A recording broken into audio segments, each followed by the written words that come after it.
बलांगीर जिला बिजु जनता दल पक्षरु सोमवार स्थानीय जिलापालंक कार्यालय सम्मुख में कृषि विश्वविद्यालय दाबी नहीं गणधारणा देवा सह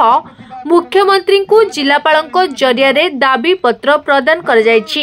एही अवसर में जिलापालंक कार्यालय सम्मुख में प्रतिवाद सभा करा जाई डबल इंजिन सरकार को समालोचना कर जायथिला। भाजपा सरकार संबलपुर ठारे कृषि विश्वविद्यालय प्रतिष्ठा नहीं प्रस्ताव देवा घटना को बलांगीरवासी सहजरे ग्रहण करि पारु नाहंती बोली बीजेडी पक्षरु कहा जायछि। बलांगीर कृषि विश्वविद्यालय स्थापन हेले पश्चिमांचलर छात्र समाज अत्याधुनिक वैज्ञानिक गवेषणा और वैषयिक ज्ञान कौशल आहरण करिवे और भविष्यत रे एहार उपयोग द्वारा कृषक और जनसाधारण उपकृत हेबे बोली बीजेडी वक्ता माने कहिथिले। तेबे बलांगीर रे सरकार तुरंत कृषि विश्वविद्यालय प्रतिष्ठा करंतु नचेत आगकू आहुरी बड़ आंदोलन कराजिबो बोली बीजेडी नेता माने चेतावनी दैछंती। आमे गोटे प्रतिवाद सभा करूछु जे बलांगीर जिल्ला जो गोटे न्याय दाबी अच्छे गोटे कृषि विश्वविद्यालय बलांगीर ठाने स्थापन नहीं करी वर्तमान राज्य सरकार अन्य जगह स्थापन करवार लगी निष्पत्ति कर सारीचन। आपण मैंने भल कर जानिछन जो गला 2 दशंधि धरिक राज्य तत्कालीन मुख्यमंत्री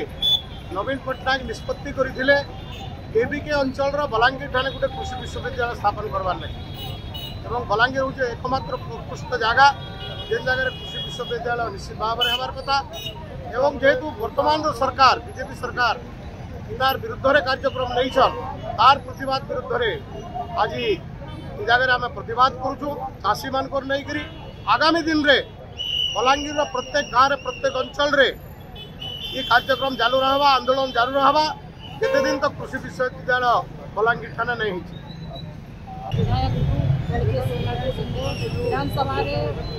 उपस्थापना करते कृषि विश्वविद्यालय हो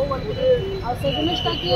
नवा सरकार आसला अलग जगह स्थानांतरित संबलपुर के स्थानांतरित बलांगीर जिलार लगी बलांगीरवासी लगी गोटे बहुत दुखर विषय बहुत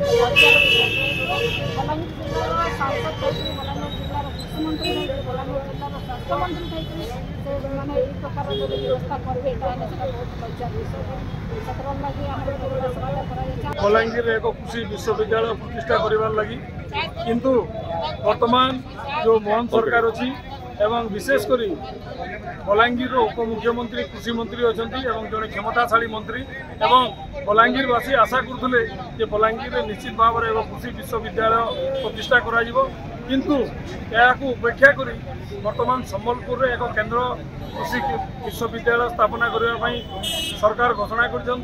जोटा कि बलांगीर दाबी को पटाघार चून सदृश होती एवं आगामी दिन में जो कार्यक्रम गतकाली से घोषणा कले मयूरभंज एवं केन्दुझर कृषि महाविद्यालय हम और सोनपुर जिले में गोटे मत्स्य और पशु संपदर गोटे महाविद्यालय या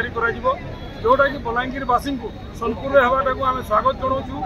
मयूरभंज में भी स्वागत जनाऊँ तार संगे संगे जी केन्दुझर भी हो स्वागत जनाऊँ किंतु बलांगीर जो दीर्घदिन दाबी थिला बारंबार दाबी सत्वे विभिन्न राजनीतिक दल बुद्धिजीवी विभिन्न सामाजिक संगठन छात्र युवक महिला सब बेले सब समय बलांगीर जिले में जेहेतु केबीके एवं पश्चिम ओडिशार गोटे मुख्य एठी गोटे पेंठस्थली एवं मिडिल पॉइंट एबार जरूरी। बलांगीर सुनील कुमार महांती रिपोर्ट धरित्री लाइव।